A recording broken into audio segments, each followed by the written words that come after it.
Taib. Jadi di sini ada 3 penyebab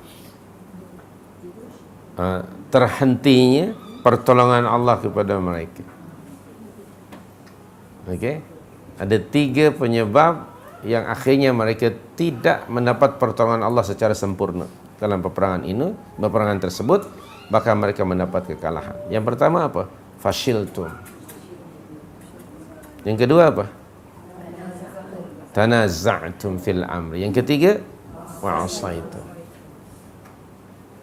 Jadi inilah penyebab terhentinya atau tidak turunnya pertolongan Allah. Maka pengajarannya, sekiranya kita baik sebagai individu apalagi sebagai umat ingin mendapat bantuan dan pertolongan Allah, maka tinggalkan sifat ini, jangan ada. Yaitu apa tadi? Isyan, maksiat, disobedient. Sedikit saja ada disobedient dalam ketaatan, dalam menjalankan ketaatan perintah Allah dan Rasul, ia akan mengakibatkan apa? Terbatalnya pertolongan Allah, tidak turun atau terhenti, tidak sempurna.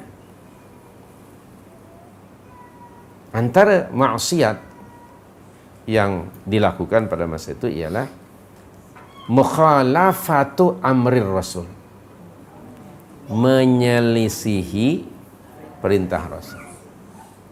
Ini perlu selalu kita ingat. Sedikit saja ada maksiat mengakibatkan tidak turun pertolongan Allah, atau semasa turun diberhentikan oleh Allah, tidak sempurna, dan kamu akan mendapat kegagalan, kekalahan. Oleh itu dalam surah 24 ayat 63 Allah memberi amarannya keras sekali kepada siapa saja di kalangan umat ini yang menyelisihi perintahnya. Surah An-Nur 63, di tengah-tengah ayat cari kalimat falyahdhar.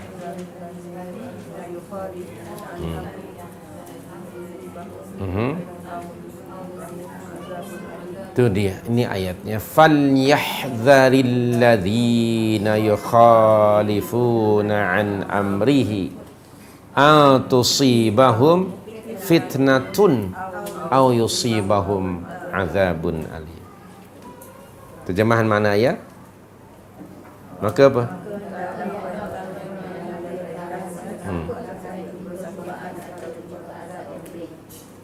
Ini satu warning, very strict warning dari Allah. Sebelum ia berlaku, Allah sudah bagi warning. Awas, waspada, hati-hati. Hendaknya kamu takut. Falyahdhar. Kepada siapa? Alladzina yukhalifuna an amrihi. Orang-orang yang menyelisihi, yang oppose, menyelisihi, menentang perintah Rasul. Ancaman ini, amaran ini diikuti dengan ancaman, 2 ancaman azab. Yang pertama di dunia, antusibahum fitnatun. Itu di dunia. Yang keduanya di akhirat nanti apa? Aw azabun alim. Nah, kita perhatikan realiti diri kita umat Islam amnya seluruh dunia. Umat ini macam dibiarkan oleh Allah, seolah-olah yakni tidak dibantu, tidak ditolong oleh Allah. Padahal umat ini sudah melakukan sesuatu yang tak pernah dibuat oleh umat terdahulu, yaitu doa perdana, hajat perdana, baca yasin perdana, makan perdana, semua serba perdana. Tapi kenapa? Macam tidak didengar. Umat ini tidak mendapatkan nasrun min Allah, tidak mendapatkan bantuan dari Allah. Nah, ini kita mesti melakukan muhasabah. Check and recheck. Apa di antara penghalang-penghalangnya? Nah, di sini disebut tadi ada 3. Dan salah satunya ialah tadi wa'asaitu.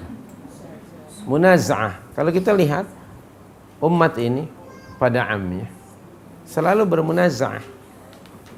Sebenarnya munaza'ah itu tidaklah aib. Sesuatu yang pasti berlaku.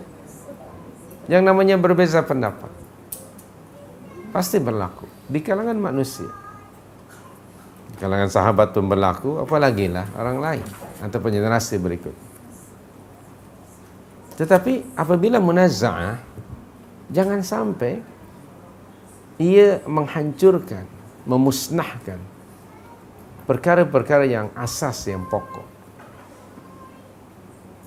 Antaranya ialah akhawiyah, Islamic Brotherhood. Antaranya ialah unity of ummah, wihdatul ummah. Inilah yang lebih, yang pokok, yang asas. Jangan sampai kesatuan umat musnah hanya karena adanya munaza'ah. Lalu itu Allah memberikan guideline kepada kita bila berlaku munaza'ah, what should we do? Dalam surah 4 itu 59. Ya, dalam surah An-Nisa 59 di tengah-tengah ayat, fa in tanaza'tum fi syai'in farudduhu ila Allahi war rasul in kuntum tu'minuna billah wal yawmil akhir. Dzalika khairun wa ahsanu ta'wil. Allah sudah bagi guideline di sini. Fa in tanaza'tum fi syai'in, apabila kamu bermunaza'ah, berselisih pendapat, berbeza pandangan, fi syai', Allah menggunakan fi syai'in. Dalam apa? Apa jua perkara. Itu am. So Allah menggunakan indefinite word, nakirah. Am, apa saja. Nah, dari ayat ini juga, seperti ayat yang sedang kita baca Ali Imran, bahwa munaza'ah itu sesuatu yang tidak dapat dielakkan. Allah berfirman, jika kamu berbeza pendapat. Maknanya berbeza pendapat itu mungkin tak berlaku. Mungkin saja. Dan dikata manusia akan berbeza pendapat. Maknanya Allah tetap meraihkan perbezaan pendapat itu. Tetapi kemudian perbezaan pendapat itu sekali lagi jangan sampai lebih terus jadi mujadalah. Mujadalah itu sudah apa? Tegang. Jidal maknanya apa? Berbalah. Tadi baru berbeza pendapat. Naik ke atas lebih panas, mujadalah. Suara sudah mula. Ini orang sudah tegang. Mata sudah merah. Misai dan janggut kalah kucing pun. Nah, itu disebut mujadalah. Lengan baju sudah dising-sing, sing-singkan dengan baju. Sudah mula. Nah, itu mujadalah. Nah, kalau sudah begini akan lebih teruk lagi. Akan berlakulah tafarruq. Berfirqah-firqah. Dan setiap firqah tentu ada pendukungnya, penyokongnya. Ada yang pukul gendangnya, ada yang mengipas macam-macam. Tiap-tiap akhirnya jadi firqah. Kalau sudah ada firqah jadi akhirnya insyiqaq, pecah. Okey? Kamu adalah kamu, aku adalah aku. Nah, begitu. Akhirnya berlakulah insyiqaq. Nah, jadi sebelum itu berlaku, Allah sudah bagi guideline. Fa in tanaza'tum fi syai' farudduhu ila Allahi war Rasul in kuntum tu'minuna billahi wal yawmil akhir. Jadi sekali lagi bahwa perbezaan pendapat sesuatu yang diraikan, boleh saja berlaku yang namanya perbezaan pendapat. Tetapi yang berbeza pendapat itu jangan saling mengaibkan antara satu dengan yang lain. Jangan sampai saling menelanjangi saudaranya. Itu sangat aib. Okey? Jangan sampai begitu. Ini akan membawa kepada kesan yang sangat berat. Lebih-lebih lagi perbezaan dan saling mengaibkan itu didedahkan di depan orang ramai melalui muka buku umpamanya dan sebagainya. Akhirnya kesian orang ramai. Okay? Kesannya sangat berat apabila dilakukan secara terbuka seperti itu. Kita nasihati,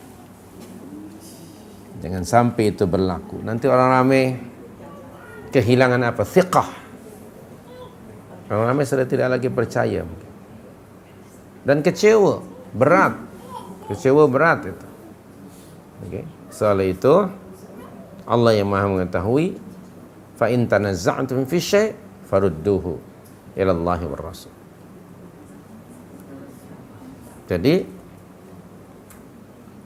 bak kata orang tua kita, bersatu kita teguh, bercerai kita roboh. Nah, itu realiti yang ada. Artinya kalau kita